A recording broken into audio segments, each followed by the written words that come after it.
जय जिनेंद्र। तो आज श्रुत पंचमी के दिन पे श्रुत की आराधना की जाती है। इसे मनाया जाता है कि ग्रंथ लिखे गए थे। तो वास्तव में मेरी लाइफ में मैं जहाँ तक मानता हूँ कि सबसे ज़्यादा महत्व रहा है ग्रंथों का। अगर मेरे जीवन में ग्रंथ ना होते तो शायद आज मैं इतना अच्छा ना हो पाता। वो इसलिए क्योंकि मैं भी पहले आप जैसा या फिर एक नॉर्मल इंसान था।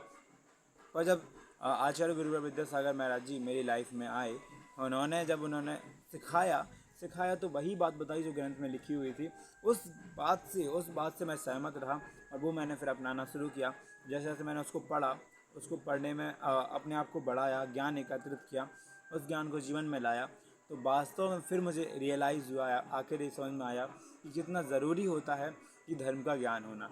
तो धर्म का ज्ञान तो देखो सबको है, किसी किसी को किसी चीज़ में, किसी किसी में, पर मुझे जैन धर्म का ज्ञान है। मैं अपने आप को बहुत महान मानता हूँ। क्यों? क्योंकि मैं जैन हूँ इसलिए नहीं, इसलिए क्योंकि इसमें जो जो भी लिखा हुआ है वो एक एक बात सत्य है और मैं उस पर खरा उतरा हूँ। क्यों? क्योंकि मैंने देखा है, उसको रियलाइज़ किया है, समझा है। तो मुझे बहुत अच्छा लगा ये सब देख के कि भाई जो ग्रंथ मुझे मिले हुए हैं उनमें एकदम प्रमाणिक बात है और वही बात है जो आज दुनिया में हमें दिख रही है, प्राप्त हो रही है। कितनी अच्छी बात है भाई। अहिंसा का जो हम लोग अहिंसा को इतना महान मानते हैं, तो है क्या अहिंसा?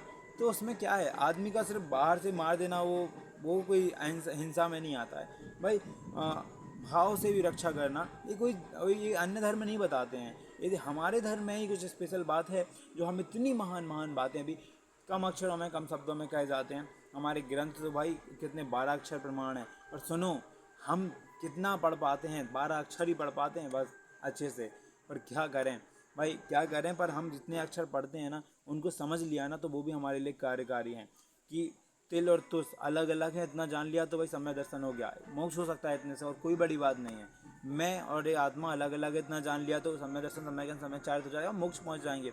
मतलब छोटी छोटी बातों से भी हम बहुत ऊपर तक जा सकते हैं। और बस रियलाइज़ होना चाहिए, उस चीज़ को हमें अपने जीवन में उतारना चाहिए। जब तक वो चीज़ हमारे जीवन में नहीं उतरी, तब तक हमारे लिए वो चीज़ कार्यकारी है ही नहीं।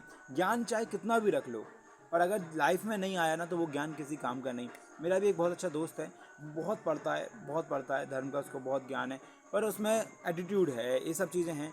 तो ये सब चीज़ें कम करने के लिए जो धर्म पढ़ा जाता है, अगर आपके पास ये सारी चीज़ें ज़्यादा हैं तो आप धर्म किस चीज़ का क्या काम आएगा आपके जीवन में? आप गालियाँ दे रहे हो बाहर से अंदर अंदर में लोगों को, और कह रहे हो बाहर से मैं बहुत पढ़ा लिखा हूँ।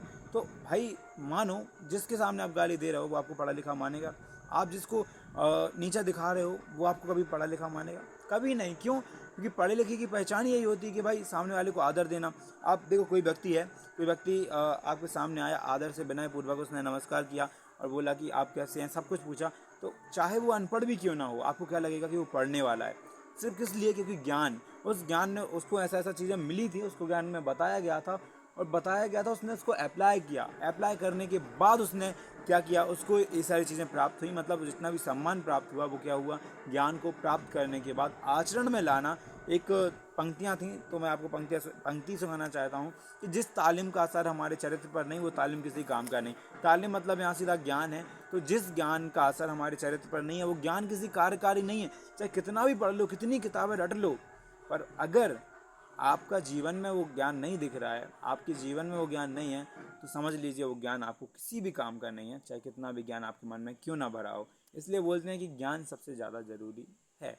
पर कब? जब जीवन में आए तब, वरना ज्ञान ज़रूरी नहीं है।